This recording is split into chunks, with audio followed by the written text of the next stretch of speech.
Serramenti Fratelli Botter, specialisti nella produzione e sostituzione di serramenti in legno e PVC.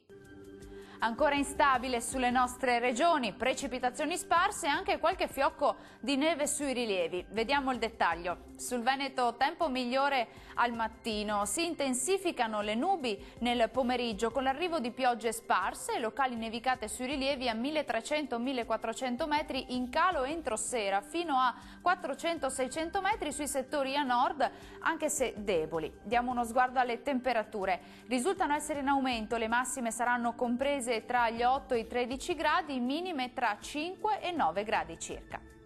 Andiamo a vedere che tempo farà sul territorio del Friuli Venezia Giulia.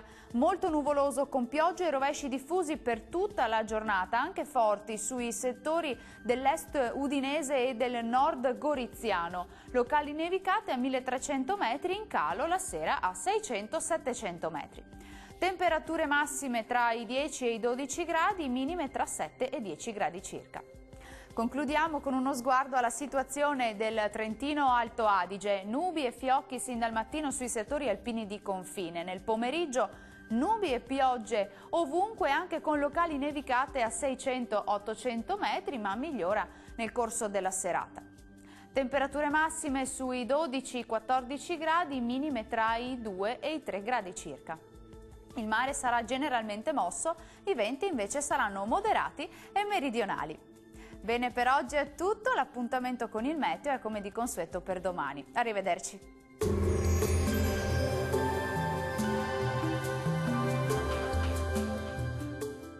Serramenti Fratelli Botter, specialisti nella produzione e sostituzione di serramenti in legno e PVC.